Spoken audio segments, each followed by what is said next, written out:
বাড়িতে বসে বসে এখন এই কটা দিন এতটাই বোরিং হচ্ছি যে কি আর বলবো। কত আর কাজ করবো আর কোথায় বা বেরোবো, সত্যি বলতে অনেকটাই বোরিং লাগছে।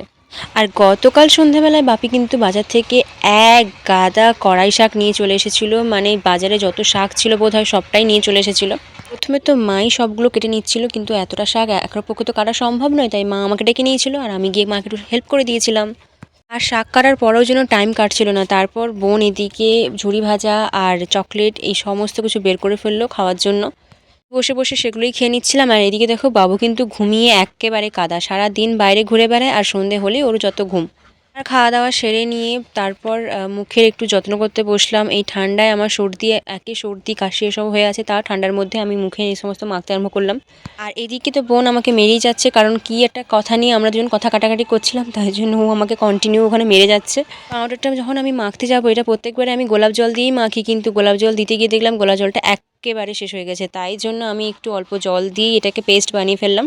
আর পেস্ট বানানোর পরে ওটা আমি মেখে নিলাম, মেখে 15 থেকে 20 মিনিট মতো মুখের মধ্যে রেখে দিলাম। আর সত্যি কথা বলতে যা জাঁকিয়ে ঠান্ডা পড়েছে, সত্যি আর নেওয়া যাচ্ছে না এই ঠান্ডাটা। আমার শীতকাল পছন্দ, তাও আমি বলবো শীতকাল পছন্দ, গরমকাল নাই আসুক। তো এভাবে মেখে ভূত হয়ে বসেছিলাম কিছুক্ষণ। আর তারপর মাখার পরে আবার মুখটা দেখো কত সুন্দর লাগছে। তারপর মা রাতের বেলা আমাকে বললো বেগুনটা পুড়ে দিতে, এটা দিয়ে আজকে রাতে ভাত খাওয়া হবে। তো দেখা হচ্ছে পরের কোনো ভিডিওতে। সকলে খুব ভালো থেকো, টাটা।